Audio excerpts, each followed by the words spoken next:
যারা ৭১ সালের স্বাধীনতাকে মেনে নিতে পারে না, তারা বাংলাদেশের উন্নয়ন চাইতে পারে না। চট্টগ্রামে গতকাল সিটি কলেজে ছাত্র দলের উপরে হামলা করেছে কারা? শিবির। ছাত্র দলের উপর হামলা করে বাংলাদেশের গণতন্ত্রের উপর আঘাত করেছে। বিরোধী দলের ভাইয়েরা আজকে কণ্ঠ চিপে ধরতে চায়। আমাদেরকে যারা ভোট দিয়েছে তারা আঙ্গুল চষবে না, বসে থাকবে না।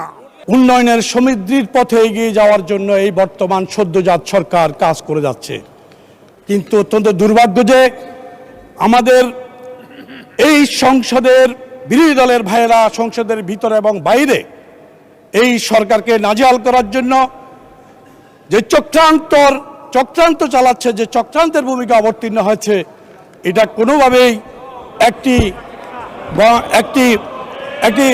সুষ্ঠু বাংলাদেশে মেনে নেওয়া যায় না।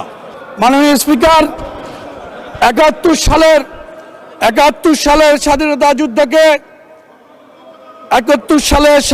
যুদ্ধকে তারা মেনে নিতে পারে নাই। যারা ৭১ সালের স্বাধীনতাকে মেনে নিতে পারে না, তারা বাংলাদেশের উন্নয়ন চাইতে পারে না। প্রিয় মাননীয় স্পিকার, আজকে সদ্যজাত সরকারের বিরুদ্ধে কাজ করছে।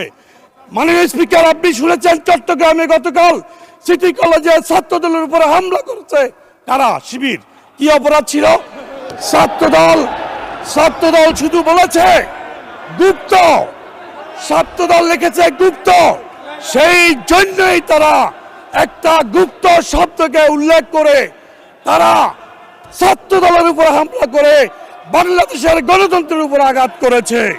আজকে আমাদের বিরোধী দলের ভাইয়েরা খেপে উঠেছে এই সংসদে, গণতান্ত্রিক ভাবে কথা বলার অধিকার দিতে চায় না। চট্টগ্রামের ছাত্রদল কি কথা বলেছে? গুপ্ত বলেছে। এই সংসদে আমরা নির্বাচিত হয়ে আসছি কথা বলার জন্য। বিরোধী দলের ভাইয়েরা আজকে কণ্ঠ চিপে ধরতে চায়, ফ্যাসিস্টের মতো গলা চিপে ধরতে চায়। তার প্রকাশ এখানে চট্টগ্রামের ছাত্রদল একটা শব্দ লিখেছিল গুপ্ত।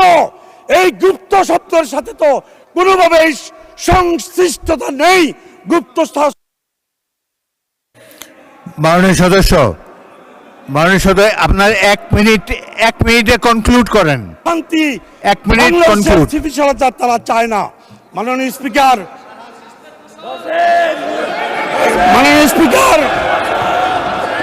আমি বলতে চাই, আজকে সংসদে আমাদের সম্মানিত বিরোধী দলের সংসদ সদস্যরা যে আচরণ দেখাচ্ছে, এতে মনে হচ্ছে বাংলাদেশে আগামী দিনে সুষ্ঠু ধারা রাজনীতি তারা করতে দেবে না, এটাই প্রতীয়মান হচ্ছে।